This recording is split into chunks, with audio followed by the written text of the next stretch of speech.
আসসালামু আলাইকুম। আজকে আমি বানিয়ে দেখাবো সুস্বাদু এবং পুষ্টিকর কেক রেসিপি। তো দেখে নিন কি কি উপকরণগুলো লাগছে। তো একটা ডিম, বাদাম কুচি, চিনি, কমলা লেবুর রস এবং টক দই, বেকিং পাউডার এবং অল্প একটু লবণ। তো কেক যে ব্যাটারটা আমি তৈরি করব, এখন চলে যাচ্ছি সেই পাত্রে। তো প্রথমে আমি ডিমটা ভেঙে নেব। এটা আমাদের বাসার মুরগির ডিম। তো ডিমটা দিয়ে এ পর্যায়ে আমি 1 কাপ পরিমাণ চিনি দিয়ে নেব। এটা আপনারা কম বা বেশি দিতে পারেন। দিয়ে দেব 1/2 কাপ খাবার যে সয়াবিন তেল, সেই তেল দিয়ে ভালোভাবে চিনিটা গলে যাতে মিশে যায় এই পর্যন্ত নাড়াতে থাকবো। তো আমার মিশে গেছে। এখন আমি দিয়ে দেব 1 কাপ পরিমাণে ময়দা এবং আরও 1/2 কাপ ময়দা দিয়ে দেব। দিয়ে কমলা লেবুর যে রসটা ওইটা দিয়ে নেব।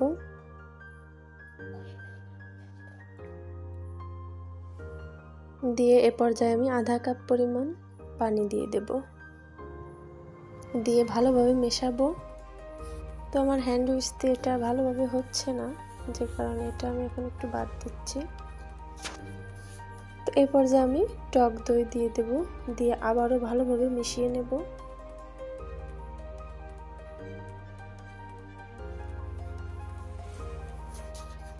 এ পর্যায়ে দিয়ে দেব 1/2 চামচ লবণ এবং 1 চামচ পরিমাণ বেকিং পাউডার।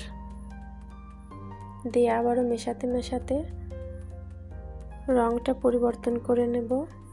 দেখুন শেষে কালারটাই পুরো সাদা হয়ে যাবে। তো এই যে আমার ফাইনাল অবস্থা। এখন আমি কেক যে পাত্রে বসাবো সেই পাত্রে চলে আসলাম। দিয়ে দেবো অল্প একটু সয়াবিন তেল। দিয়ে হাতের সাহায্যে ভালোভাবে তেলটা মিশিয়ে নিয়ে এ পর্যায়ে আমি কাগজ কেটে রেখেছিলাম আগে থেকে, ওইটা দিয়ে নেব। আমি 2টা দিচ্ছি যাতে তলে পুড়ে গেলেও উপরটা কেকের সঙ্গে সুন্দরভাবে থাকে। তো এর উপরে একটু তেল দিয়ে নেব। এখন কেকের যে ব্যাটার ওইটা আমি ঢেলে নেব।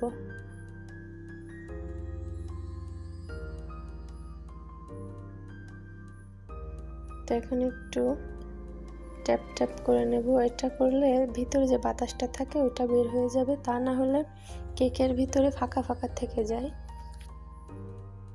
তো আমি বেশ আলতো করে এটা আমি করে নিলাম। দেখুন কেমন গোল গোল মতো যে বেরিয়ে গেছে, এটা বাতাস ছিল ভিতরে। তো এখন আমি বাদাম কুচি দিয়ে নেব ডেকোরেশনের জন্য। আমাদের বাসায় মোরব্বা ছিল না। তো এখন আমি কড়াইতে চলে আসলাম। এটা আমি আগে থেকে গরম করে নিয়েছি। ঢাকনাটা বসিয়ে দেব। দিয়ে 40 মিনিট পরের অবস্থা দেখাচ্ছি। এই যে কেকটা কত সুন্দর ফুলেছে, মাশাআল্লাহ দেখুন। আর এই কেকটা এতটা সফট, যখন আপনারা বাসায় বানাবেন তখন বুঝতে পারবেন। তো আমি কেটে দেখাচ্ছি। এই যে আমাদের বাসার সবাই খুবই পছন্দ করেছে কেকটা। এই যে এই অবস্থা। আপনারা বাসায়